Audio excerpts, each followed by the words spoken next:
ನಮ್ಮ ಕೆಂಪರಾಜಣ್ಣವ್ರು ಹೇಳ್ದಂಗೆ ಶಾಸಕರು ಎಲ್ಲ ಕಡೆ ಐ ಮಾಸ್ಕ್ ಲೈಟ್ ಹಾಕಿದ್ದೀವಿ ಅಂತ ಹೇಳ್ತಾ ಇದ್ದಾರೆ. ಎಷ್ಟು ನಕಲಿಯಾದ ಲೈಟ್ಗಳು ಹಾಕಿದ್ದಾರೆ ಅಂದರೆ ಅದು SC/ST ಸಮುದಾಯದಿಂದ ಬಂದಿರೋಂಥ ಹಣ ತೊಗೊಂಡು ಹಾಕಿದ್ದಾರೆ ಬಿಟ್ಟರೆ ಅವರೆಲ್ಲ ಹೇಳ್ಕೊಂಡಿರೋದು ಹೇಗೆ ಅಂದರೆ ನಾವು ಶಾಸಕರು ನಮ್ಮ ಸ್ವಂತ ಹಣದಿಂದ ಕೊಟ್ಟಿದ್ದಾರೆ, ಅವರು ಹಣದಿಂದ ಹಾಕಿದ್ದಾರೆ ಅಂತ. ಈಗ ಉದಾಹರಣೆಗೆ ಹೊಸೂರು ಗ್ರಾಮದಲ್ಲಿ ಬಸ್ ಸ್ಟ್ಯಾಂಡಲ್ಲಿ ಬಂದು ನೋಡಿದ್ರೆ ಅಲ್ಲಿರೋ 6 ಲೈಟಲ್ಲಿ 4 ಲೈಟ್ ಹತ್ಕೊಂತ ಇಲ್ಲ. ಅಷ್ಟು ಕಳಪೆ ಆಗಿರೋಂಥ ಲೈಟ್ ಹಾಕ್ತಾ ಇದ್ದಾರೆ. ತಿರ್ಗಾ ಕುಡಿಯೋ ನೀರಲ್ಲಿ ಈಗ ಪಂಚಾಯತಿಗಳಲ್ಲಿ ಡಿಸಾಲ್ವ್ ಆಗಿದೆ ಪಂಚಾಯತಿ. ಈಗ ಅಧಿಕಾರಿಗಳಿಗೆ ಆಡಳಿತ ಕೊಟ್ಟಿದ್ದಾರೆ.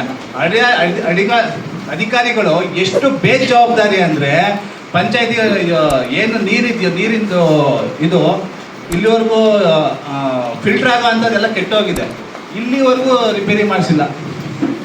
ಯಾಕೆ ಅಂದರೆ ನಮ್ಗೆ ಇನ್ನೂ ಅದು ಇದಿಲ್ಲ, ದುಡ್ಡಿಲ್ಲ, ನಮ್ಮ ಹತ್ರ ಅಮೌಂಟ್ ಬಂದಿಲ್ಲ, ಇವು ಅಮೌಂಟ್ ಕೊಟ್ಟಿಲ್ಲ ಅಂತ ಹೇಳ್ತಾರೆ. ಈ ಥರ ಅಡ್ಮಿನಿಸ್ಟ್ರೇಷನ್, ಈ ಥರ ಅಧಿಕಾರಿಗಳು ಗ್ರಾಮ ಪಂಚಾಯತಿಯಲ್ಲಿದ್ದಾರೆ.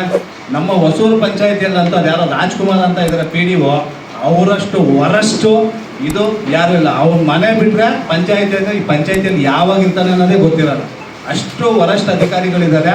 ಇದ್ರ ಬಗ್ಗೆ ದಯವಿಟ್ಟು ಶಾಸಕರಿಗೆ ಎಚ್ಚರಿಕೆ ಅಂತ ತಿಳ್ಕೊಬೋದು. ಇದ್ರ ಬಗ್ಗೆ ಎಲ್ಲ ಅಧಿಕಾರಿಗಳ ಮೇಲೆ ದಯವಿಟ್ಟು ಕ್ರಮ ಕೈಗೊಳ್ಳಬೇಕು. ಅದೇ ರೀತಿ ಗ್ರೂಪ್ನಲ್ಲಿ ಹೊಸೂರಿಂದ ಗ್ರೂಪ್ನಲ್ಲಿ ರಸ್ತೆ ಕಾಮಗಾರಿ ಮಾಡ್ತಾ ಇದ್ದಾರೆ. ರಸ್ತೆ ಕಾಮಗಾರಿಗೆ ಮಣ್ಣು ತೆಗೆಯೋದಕ್ಕೆ ಸೊಂಗಾನಹಳ್ಳಿ ಕೆರೆಯಲ್ಲಿ ಹೂಳು ತೆಗೆಯೋದಕ್ಕೆ ಪರ್ಮಿಷನ್ ಕೊಟ್ಟಿದ್ರೆ ಹೊಸೂರು ಕೆರೆಯಲ್ಲಿ ಬಂದು ಮಣ್ಣು ತೆಗಿತಾರೆ. ಯಾವ ರೀತಿ ದೌರ್ಜನ್ಯ ಮಾಡ್ತಾ ಇದ್ದಾರೆ ಅಂದರೆ ಅವ್ರ ಹಿಂಬಾಲಿಕರು ಅಷ್ಟು ದೌರ್ಜನ್ಯ ಮಾಡ್ತಾ ಇದ್ದಾರೆ. ಯಾರು ಹೇಳೋರಿಲ್ಲ ಕೇಳೋರಿಲ್ಲ ಅಂದ್ಕೊಂಡಿದ್ದಾರೆ. ಮುಂದಿನ ದಿನಗಳಲ್ಲಿ ಎಲ್ಲ ಜನರು ಇವ್ರಿಗೆ ಒಳ್ಳೆ ಪಾಠ ಕಲಿಸ್ತಾರೆ ಅನ್ನೋದು ನನ್ನ ಅಭಿಪ್ರಾಯ. ಧನ್ಯವಾದ.